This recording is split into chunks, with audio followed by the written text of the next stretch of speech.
never know where life will lead us or what may hinder us along the way.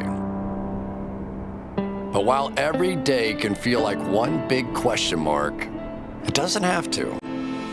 With the right insights, strategies, and solutions from Western and Southern Financial Group, together we can look ahead to leave the unknown behind.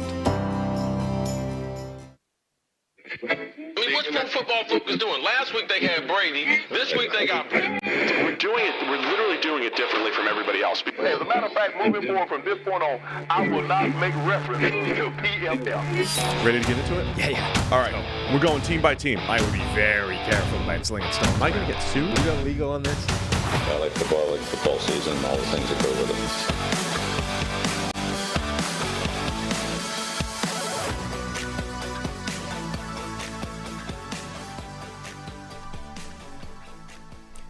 Welcome into the PFF NFL podcast. Friday today, which means no Steve Palazzolo, but the return of Mike Renner. How's it going, Mike?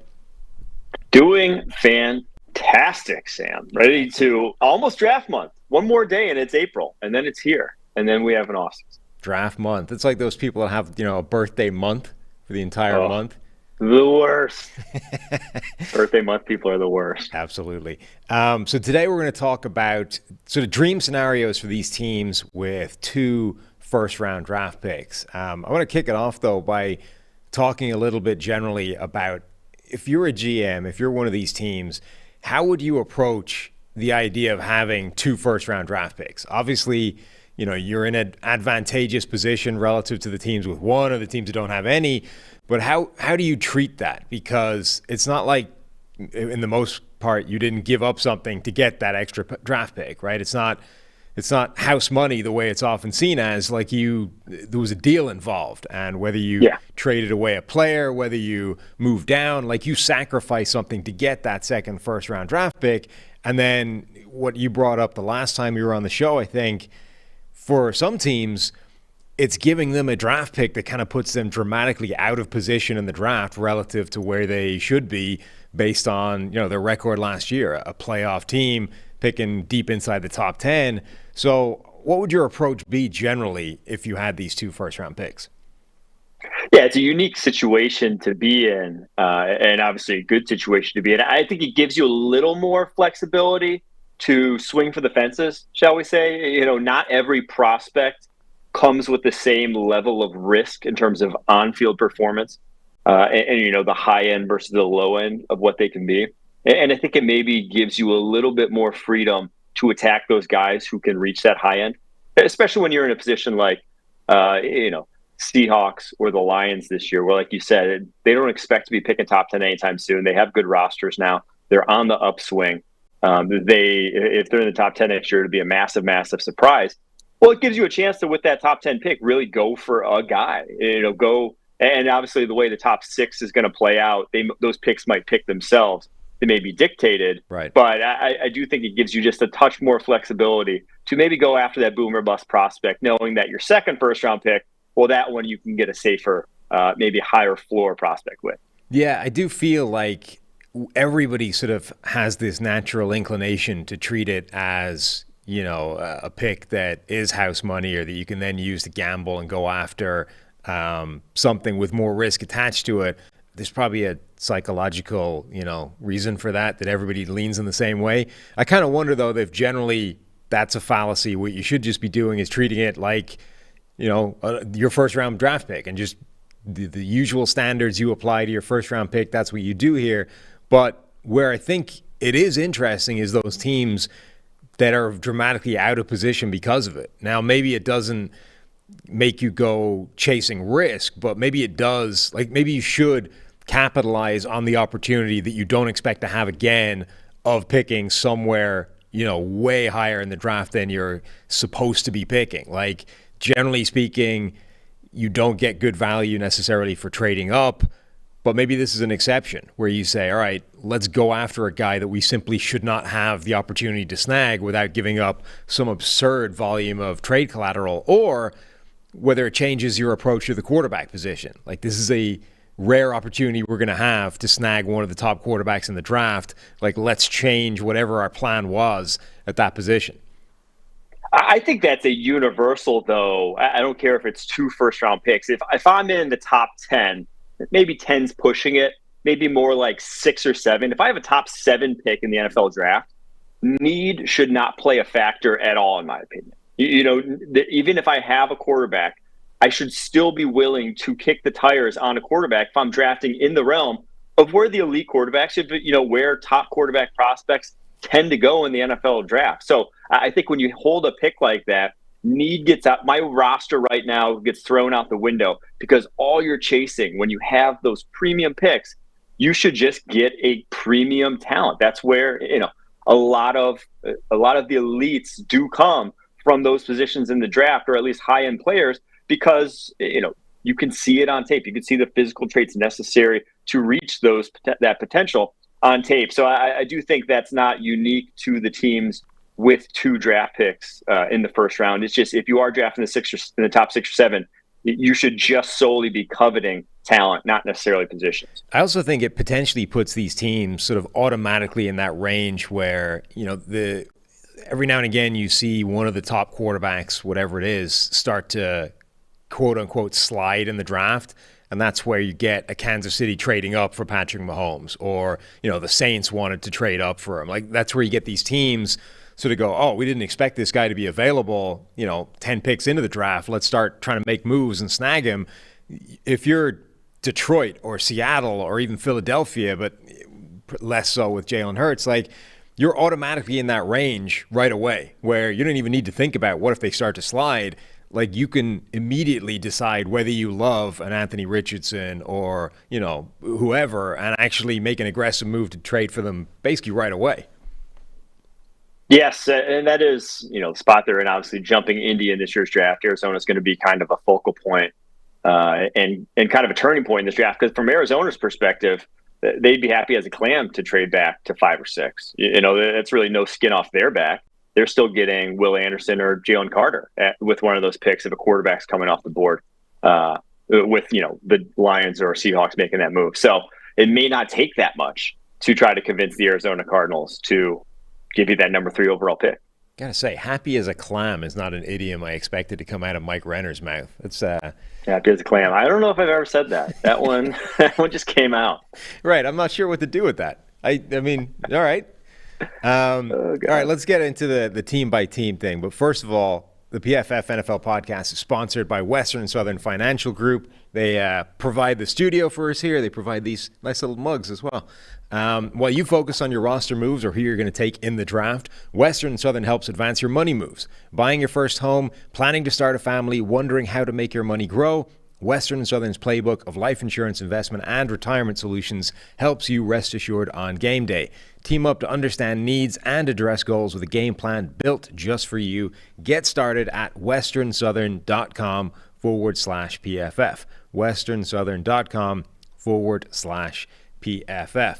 All right. I ordered these when I wrote an article on PFF.com, essentially by who was picking first. So Houston is obviously up first. They have the number 2 pick and the number 12 overall pick. The other thing is, I noticed just when sketching this out, is all 4 of these teams end up with a pick now inside the top 10.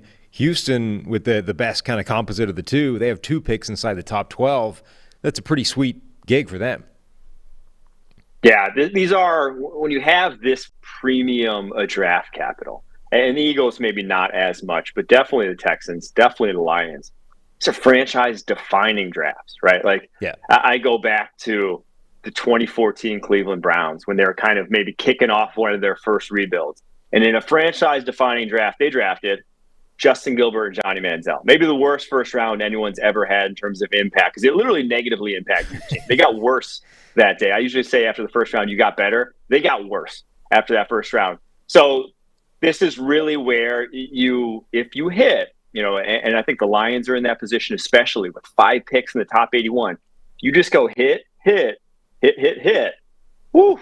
5 starters like that, 5 guys, 5 competent players to a roster is a massive value add when all those guys are on rookie contracts. I think the Seahawks are in that position as well, where they can grab 2 maybe blue chip defenders in this draft. All of a sudden, this Seahawks team is vaulted right back to where, or right close to where they were in the early 2000s. I do think a lot of these, all 4 of these GMs have a nice offseason ahead. This next month is going to be big for them because you splat on those first 2 picks, and all of a sudden your roster stalls out and you aren't going anywhere as a team. Yeah, I remember tweeting somewhere during that Raiders draft when they had, Cleveland Ferrell at 4. They came back around. Like, they had a bunch of top picks in that draft. And I tweeted at the time that this is a franchise-defining draft for the Raiders. It's just unfortunate what it is defining. And, But that kind of they went against strategy. We talked about strategy with multiple first-round picks. They went wholly against what I would say to do in that they didn't take a damn swing. They took capped ceilings of the players they drafted. They drafted an unathletic edge rusher who was profiled to at best a plus run defender at the NFL level, a running back, and then a box safety. Yeah. That's what you attacked. You didn't chase a damn bit of high end with 3 first-round picks. And then, those guys come to fruition at the end of their rookie deals. And, Jonathan Abram, the only real massive bust of the 3 in terms of just like not being able to see the football field. But like, it still didn't matter because, again, they were not impactful players, like just didn't profile the impactful players. Well, they did like the worst of both worlds, right? They reached, which is like the cardinal sin, the one thing you statistically should not be doing on the basis that there's every evidence says that reaching is bad. Like the consensus board is better than teams going out on their own, taking a player that they think is way better than the board.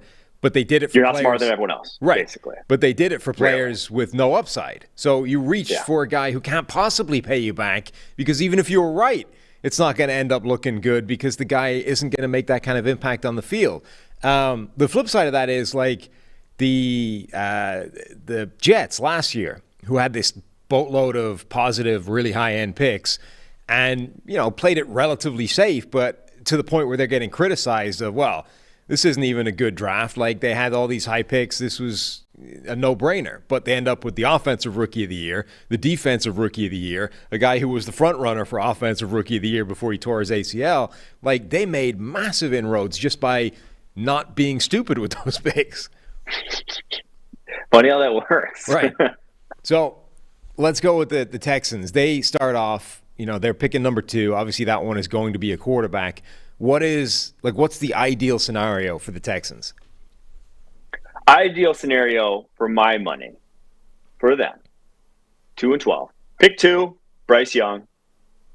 I think we've talked a lot about that. If the Panthers don't draft C.J. Stroud at this point, it would be a massive upheaval. Like I expect C.J. Stroud to go number 1, and then at number 2, you're getting gifted still, even after losing that number 1 overall pick in the craziest Week 18 game. Getting gifted still the best quarterback in the draft for my money. So Bryce Young, and then for him and his skill set, I want to pair him with Quentin Johnston in this draft class. I don't think he's a guy, to me, there's 2 top wide receivers in this class, and then a little bit of a tier, and then 2 more, and then a little bit of a tier. And the top 2 are Quentin Johnson and Jackson Smith-Njigba. I just don't think Bryce Young, for as good as we say he works the middle of the football field, he's not a work the middle of the football field underneath kind of guy. The shorter quarterbacks, that's still an area of the football field where they will struggle. Not struggle, but just won't attack based off of sight lines. So I think that's a lot where Jackson Smith-Njigba wins, but where Quentin Johnson wins is over the middle of the field on like dig routes, on intermediate crossers and those sort of things. And then he presents a big catch radius for a guy like Bryce Young to hit. So I think just giving them weapons, never a bad thing. That to me is the ideal scenario if I'm the Houston Texans leaving this first round of the draft. Yeah, I think the Bryce Young thing is absolutely their best scenario. To me, that would be a little like last year when, Aiden Hutchinson was supposed to be the number 1 overall pick for most of the process. And then all of a sudden the Jags do what they do and draft a super athlete, and Hutchinson ends up slipping to 2, and the Lions are just like not the Jags. Trent Baalke does what Trent Baalke does. Yeah. But all of a sudden Detroit ends up just getting gifted a guy that they didn't think they were going to have a shot at and run the card in. Like for Houston to lose control of that number 1 overall pick and still get what you and I think is the best quarterback in this draft, like, it can't get any better than that. That's as lucky as you're going to get. And then we're on the same page in terms of giving that guy receiving help with number 12. I've gone with Jackson Smith and Jigba just on the basis that, and I think your point is fair, that Johnston is a bigger threat on the outside. I want like a guarantee of upgrading that receiving core, with as much of a boost as I can make it. And, I think Jackson Smith and Jigba might be the safest receiver in this draft class. Like, however debatable it is that he can play outside and be a true X receiver, the sort of minimum of what he's going to add is a really good separator on slot stuff, working all 3 levels, to be fair, but from that inside alignment. Truthfully, I mean, I think like the PFF draft board right now, how it's aligned, I have them 12th overall. And truthfully, like, that may be too low just based on the value that brings to the table at the NFL. Like, right. There's not as much as we say, slot production, whatever, it's somewhat easier to come by. A lot of guys can do it, this and that. To that degree, though, to I think the safety with which we know Jackson Smith and Jigba is going to be a good pro, and to which he can really I don't want to say not be guarded on that route tree, but just should be as sure a thing on that route tree as possible. I think that we almost underrate that, because there really aren't that many guys who are slot machines, at the NFL level, that are really that automatic in that regard, and then have a little bit of versatility to them as well. And so I think, like, if you wanted to draft him top 7 in this draft, I don't think that's crazy, just because of the value proposition that wide receivers are what moves the needle for offenses around the NFL. True guys that can get open consistently. So, yeah, I wouldn't, again, argue with either guy there. I do think if wide receiver 1 is available to them at 12, they should take wide receiver 1. Yeah, I mean, he's in that category, or that question again, of pushing because the degree of certainty that he's going to be good, or the degree of confidence everybody has that he's going to be good, that pushes up where you should draft a guy, because other players are dealing with a greater degree of uncertainty, and that even if they have a higher ceiling or that their value is potentially higher, it's riskier, right? So this was the case with Quentin Nelson when he came out. Like, the degree of certainty was so high that you have to say, well, all right, theoretically you don't draft the guard really high, but if you're like 100% certain that guard is going to be a star, now how high can you draft him?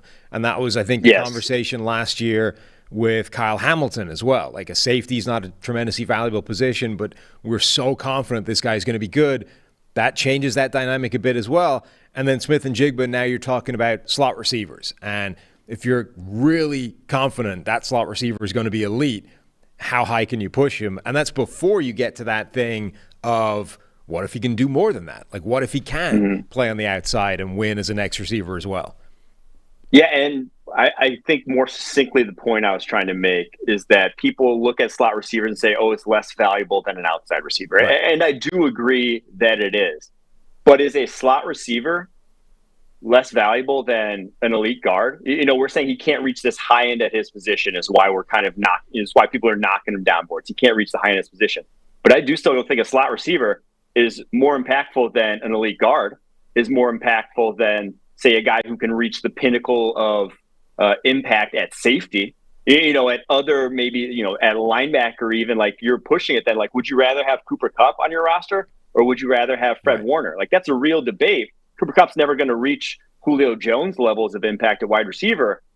But as we saw, like, he can be the focal point of an offense that leads you to a Super Bowl. So I do think that conversation, like, a slot receiver still may be a lot more valuable than other positions that are going to get drafted higher than where Jackson Smith and Jigba goes. All right, let's move on to Seattle. Pick number 5, pick number 20 for the Seahawks. What's their optimum dream scenario?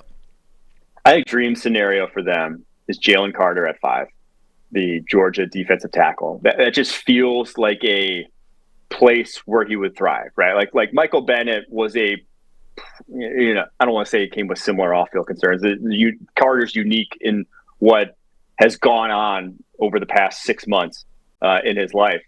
But the staff that they have in place, Pete Carroll, John Schneider, have shown a willingness and ability to, I guess, foster growth in players with off-field and character. That's been like they've had a lot of guys who, when they're there, you don't hear anything about them, and then when they leave, Earl Thomas is, fighting his brother because they got in a little love triangle. Like, there's weird stuff happens when they all leave the Seahawks, but when they're in Seattle, things go well. So I do think that'd be a great landing spot, not only for him, but for the Seahawks as well, with that roster. And then at pick 20, I've gone back and forth on this. I think with their mold and with the picks they have in the second round, that's where they draft cornerback. Cornerback's obviously knee on that roster. You get one other guy across from Tariq Woolen, and I think you have a great secondary there in the making. I'm going wide receiver here, and I'm going Zay Flowers. I don't know, I'm giving everyone wide receivers at this point, but I think Jalen Carter and Zay Flowers is an electric first round to lead. Like, that is a shot in the arm right there for 12 Nation Seahawks fans. Like, that would be, in my opinion, one of the best first rounds of anyone if they walked away with that. Yeah, I got to admit, I had Jalen Carter for them when I first wrote this article, and then found myself wanting to put Carter somewhere else. So pivoted and I decided that Will Anderson is basically as good a dream scenario for them as Jalen Carter. I think it's the same thing. They need defensive line. They could use an upgrade interior. They could use an upgrade opposite Uchenna Nwosu. So either way, I think it works. And I think it's not – obviously – there's a reasonable chance at this point that Jalen Carter slips based off his off-field thing. But it wouldn't take that much for Will Anderson to make it to pick 5 either. So I like that. Either one of those, I think, works for them as a dream scenario. And pick 20, we're in the same area. Like, I went wide receiver as well. I think Jordan Addison would be a fantastic receiver in this offense. Addison, to me, is starting to get more and more underrated as this whole thing goes. USC wide receiver, not TCU as it's there on the graphic. But I think Addison is getting overlooked. Like, his size was not concerning, but his size wasn't great.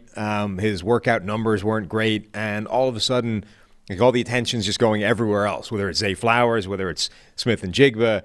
I just think Addison is too good to not be good. Like, too good at everything.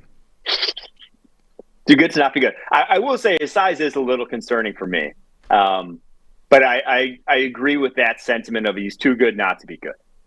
He really is that kind of – I think I likened him to – he moves the way, like, high-end soccer players move, in that it's just, like, easy for him to do. It may not be the fastest, the most explosive, but it's the ease of which – he goes through everything that's just like, damn. I think he's a real high floor at the next level. Yeah. I do worry about the size in terms of, can he be an outside guy? But landing spot-wise, he goes to Seattle, and they don't need an outside guy. They have 2 of those already. He is your slot, and I think he's very crafty in that regard and can be a high-end slot receiver at the next level. So, yeah, I think either of those 2 guys, you'd be really happy to have at receiver. Yeah, it's another spot where even if he's only a slot for Seattle at 20, I think that's perfect. Like, that's the thing they need the most. To the point where I was considering, is a Dalton Kincaid a great landing or an ideal spot for them? Like, maybe not a slot, but a tight end that can work the middle of the field and, add that and still be a vertical threat. That was the other sort of thing I was thinking. Not a Noah Fant fan? Yeah, not really. That was the other thing I was thinking, though, when I was trying to, like, pair them with potential weapons is, even if I'm looking for a guy who plays the slot, I would like that slot to be a vertical threat and give Geno Smith as many of those as possible. Yeah, that's where, that's that offense. That's where he excels. That's what they're built to do. So that's, I think either Addison or Zay Flowers or even Dalton Kincaid if he's available.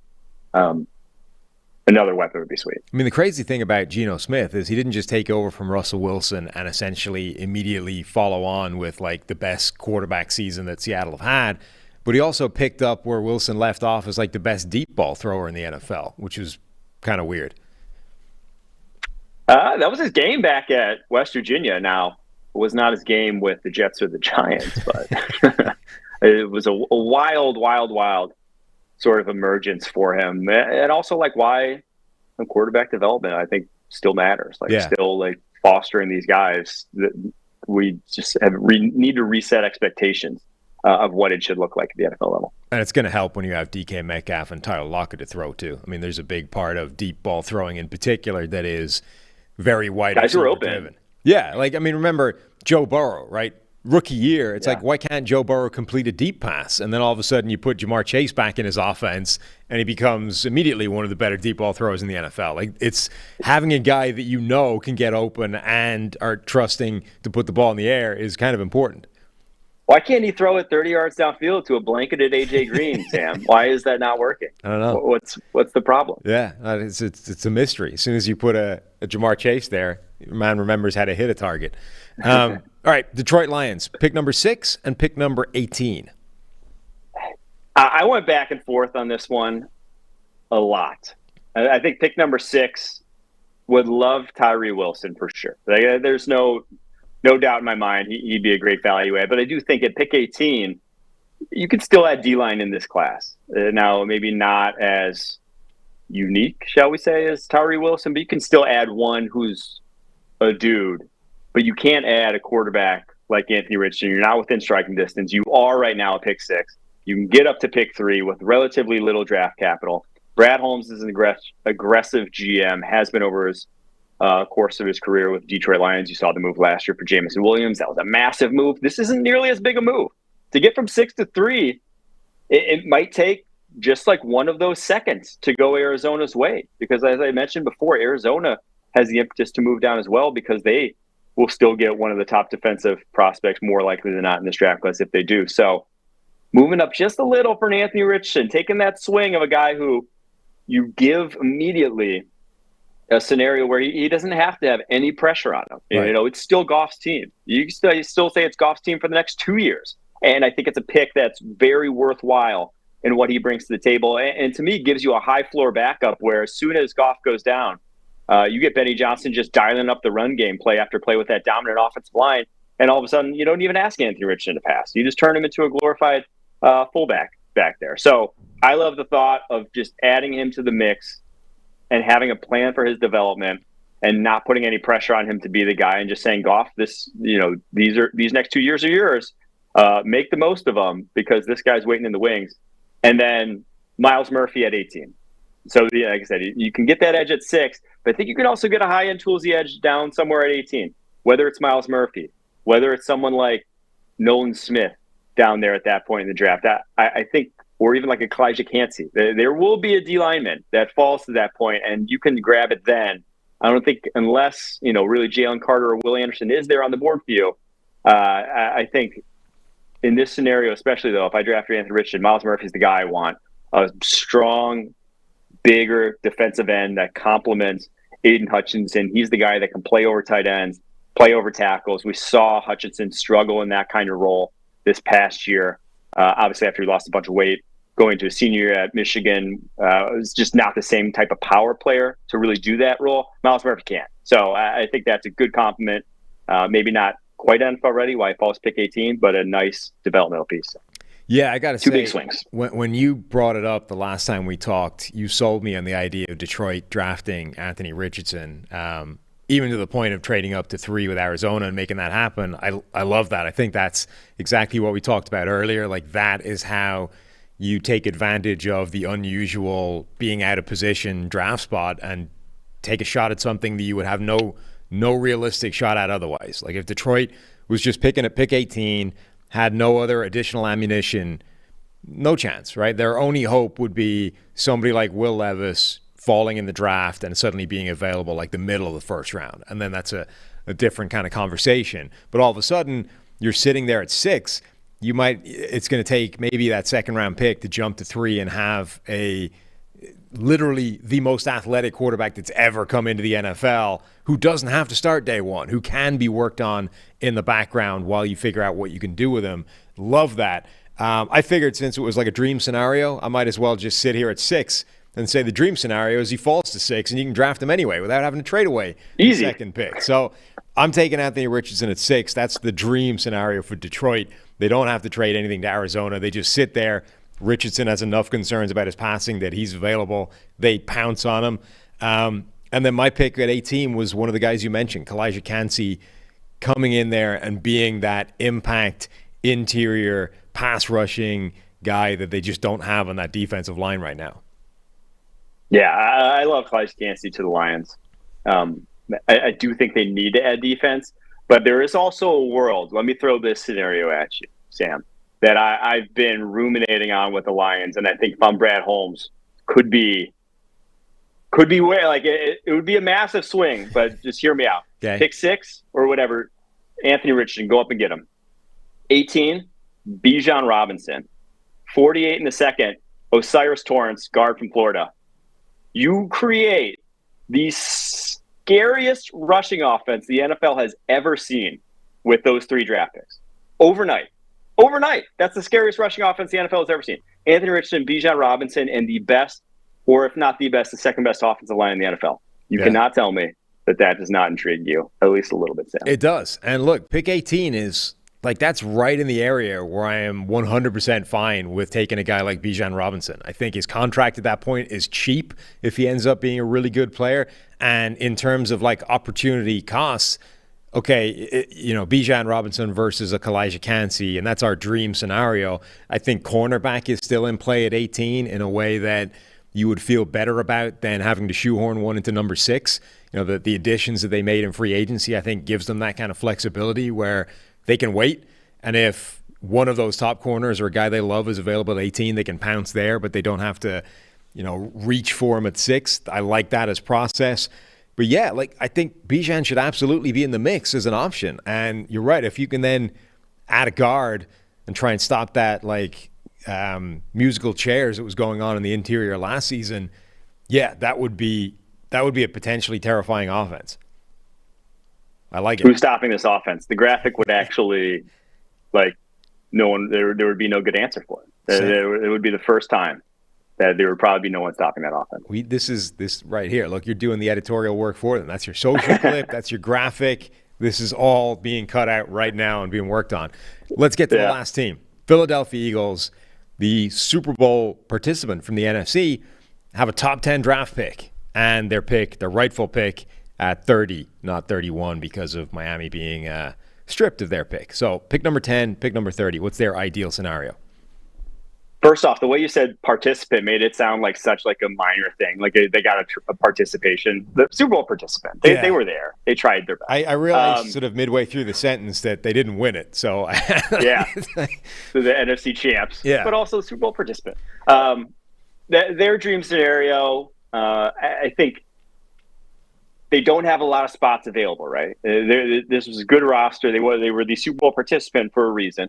They on offense, there's really no starting role to get. Maybe guard, right. And Howie Roseman's not going to draft a guard in the first round.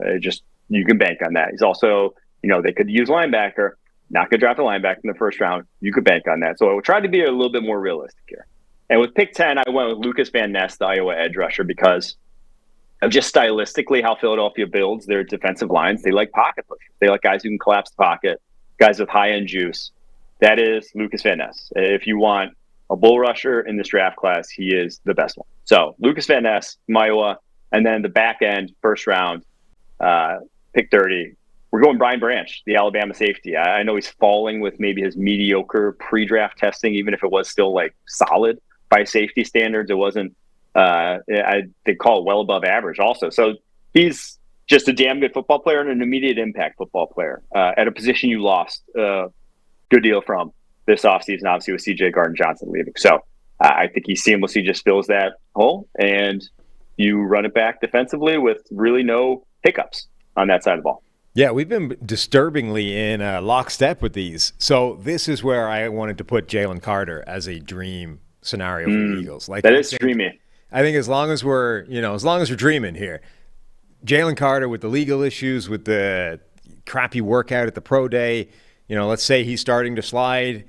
The Seahawks could absolutely pounce on him if they decide to pass. It's getting to 10 for Philadelphia. It's not crazy, and it would be obviously the dream for them. Imagine being able to re-pair Jalen Carter with with Jordan Davis as your sort of anchors, plus the rotation that they always have, like the edge rushers as well. You're just 2021 Georgia Right. defense, basically. That's you're them. With Nakobe Dean behind you, like this is perfect.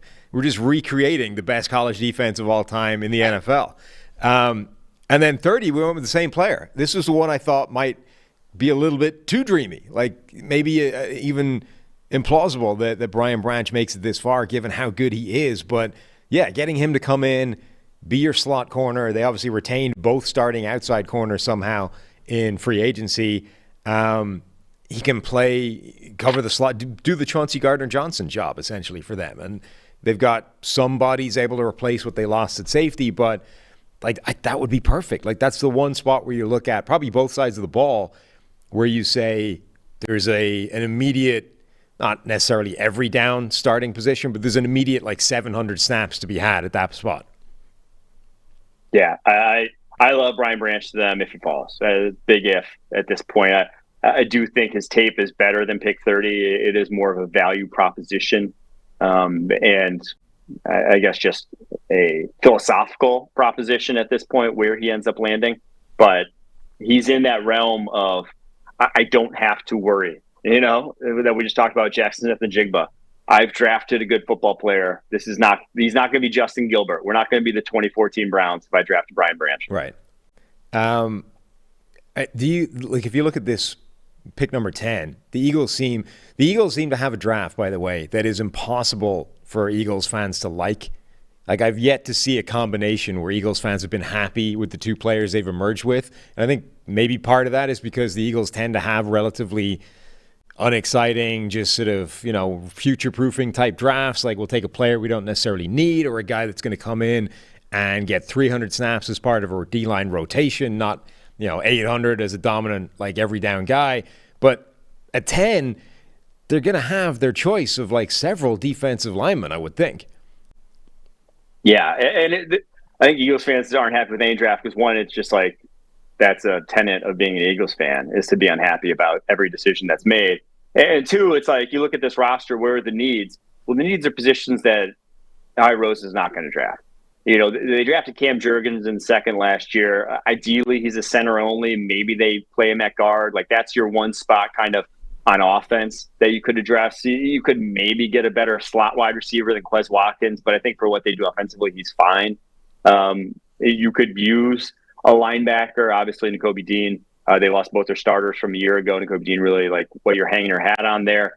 Could use another one, but that's for the third round. That's what that round is for. That's what third, fourth round picks are for.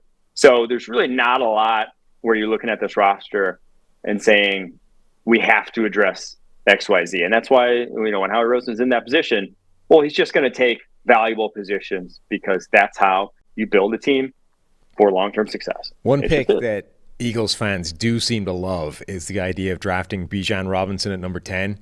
Explain to me why that's not a good idea. Well, I've said, I think we did that running back conversation.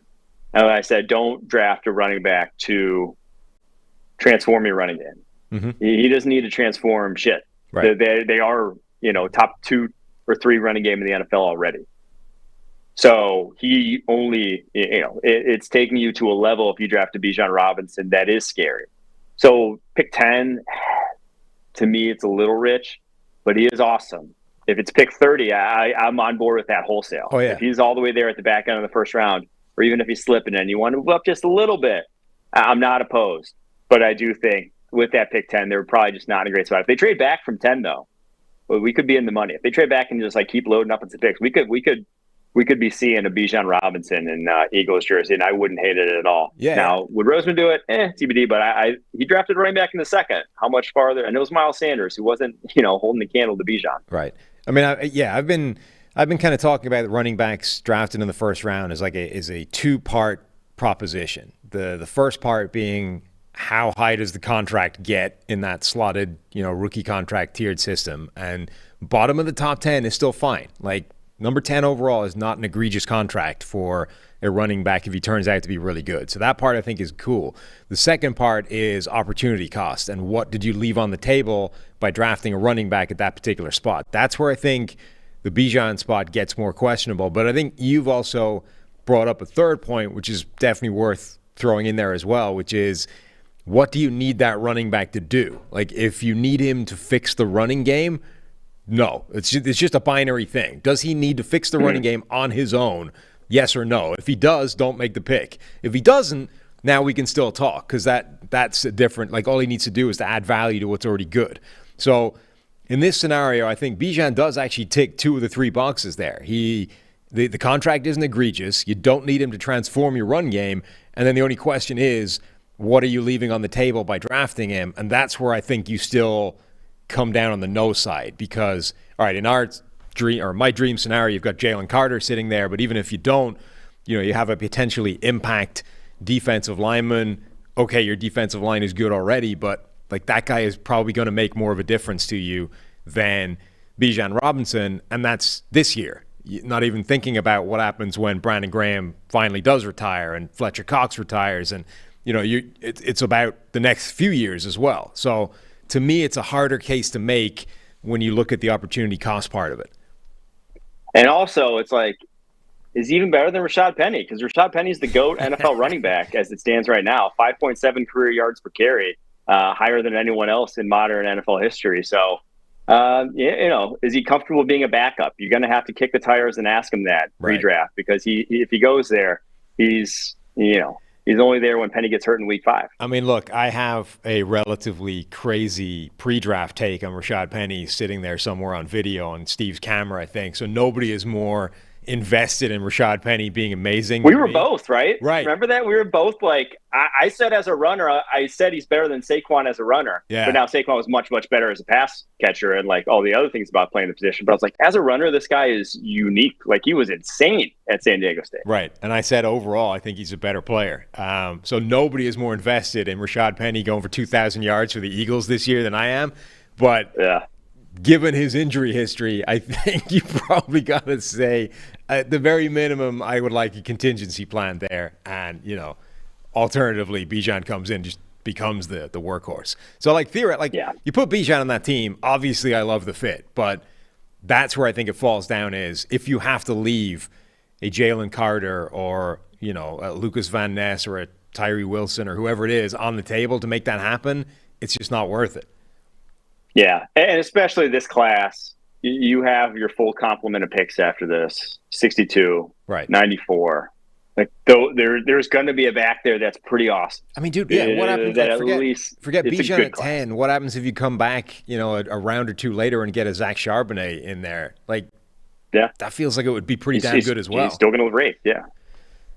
All right, so that's why, if it was you and I, and in fact Howie, you're probably not drafting Bijan Robinson at number 10 overall. So sadly, Eagles fans are going to have to accept one of the drafts that makes you mad. Like, just deal with it. Yeah. You're making the team better.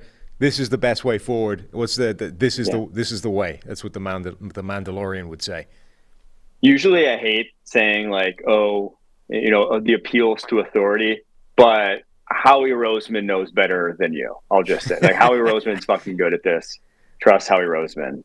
He knows better. Yeah, he has a pretty good track record in the last couple of years of being right more often than he's wrong. And even the areas where he's been wrong, in hindsight, they do look like pretty good, process, picks. Yeah, he's right in his process is more what I would say. He knows what he's doing process-wise. Right. Now, pure talent evaluation, they've obviously had some egregious misses over the years, but process is more what I'm saying. Like, he knows how to build an NFL roster. Yep. All right, so that's our dream scenario for every team with an extra first-round pick. Don't go crazy with it. Don't treat it like free gamble. Free bets. What are the bonus bets that you get now for every sports? Oh yeah, I mean that's the psychological sort of play behind the bonus bets, right? Is like making you think that $50 that you're betting, it's nothing. Mm-hmm. Oh. This first round pick that I got, it's nothing. It's free. No, you still got to use that. You still should use that first round pick very responsibly. Right. Use that $50 in your account very responsibly. If you want to don't just go betting willy nilly. Yeah, if you want to get the money out at the end of it, don't treat it like it's free money. Don't actually try and turn it into profit and get the profit out at the end of it. There you go. This is drafting advice. This is gambling advice. We're all kinds of consumer help on this show. All right, Michael, thank you very much for your attendance today and your insight. Excellent as always. Myself and Steve will be back on Monday, and everyone have a good weekend.